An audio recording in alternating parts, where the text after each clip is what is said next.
بسم الله الرحمن الرحیم. امید دارم همتون خوب و سلامت باشید. امروز میخوایم درباره نوبدهی کابل و ولایت‌ها معلومات براتون بدیم. امروز تاریخ است 402 3 29 است، یعنی تاریخ 29 جوزا است.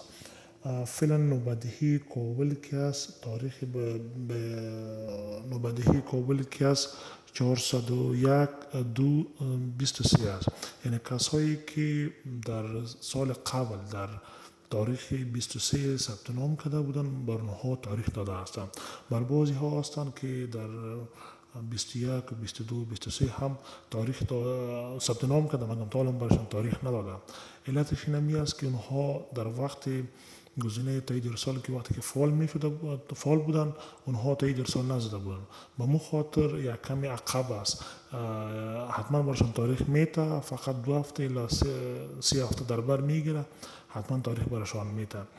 و فعلا کاپیس ها کی است 401 6 22 است. پروان کی است 401 3 19 است. وردک کی است 401 11 16 است. لوگر کی است 402 1 17 است. ننگرهار کی است 401 7 11 است. لغمان کی است 401 12 8 است. پنشیر 401 5 24 است. بغلان 401 6 9 است. بامیان 401 12 7 است. غزنی 401 12 6 است. پکتیا 401 12 25 است. کنر 402 1 3 است. نورستان 402 3 11 است. بدخشان 402 1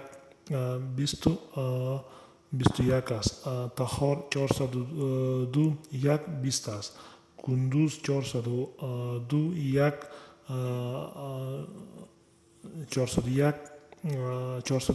1 13 است. کندوز. سمنگان 401 12 14 است. سریپول 401 12 17 است. غور 402 1 24 است. دایکندی 401 6 19 است.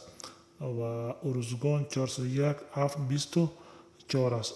زابل 402 3 1 است. پکتیکا 402 1 24 است. بلخ 401 4 7 است.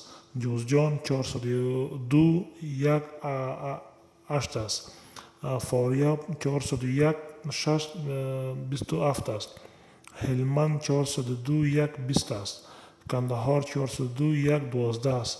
بادغیس 401 12 6 است. و هرات 401 4 3 است. فرا 402 1 22 است. نیمروز 402 1 7 است. دوستان، از کسایی که به می تاریخ ثبت نام کرده بودن، یعنی ولایت ها که فعلا به می تاریخ ثبت نام کرده در ولایت ها و کابل، البته کسایی که به می تاریخ ثبت نام کرده است میتونه که فرم خود چک کنه، ببینه و برایشان تاریخ مشخص شده برای بیومتریک و برای فرم نهاییشان میتونه که فرم خود ببینه و چک کنه و دانلود کنه. و فعلا کابل که از توضیحشان اما 1000 است و دولت ها هم به مو تعداد است. فعلا از ظرفیت بالا نرفته است کابل و ولایت ها. احتمال زیاد داره که بعد از عید پروسه بیومتریک ولایت و کابل به احتمال زیاد ظرفیتشان بلند ببره. یعنی فعلا که توضیح داره، فقط دولت ها که هستند توضیحشان در هر ولایت 30 نفر هستند و در کابل که هست 1000 نفر بیومتریک میکنند. احتمال زیاد داره که بعد از عید پروسه کابل از 1000 تا 3 4 5000 الی 7000 الی 2000 بلند بره و در ولایت ها هم از 30 گرفته تا 80 100 100 150 تا 300 افزایش پیدا کنم. امید دارم ویدیوتون خوشتون آمده باشه. برای معلومات بیشتر چنل ما را سابسکرایب کنید و ویدیو را با دوستان خود شریک بسازید. خداحافظ.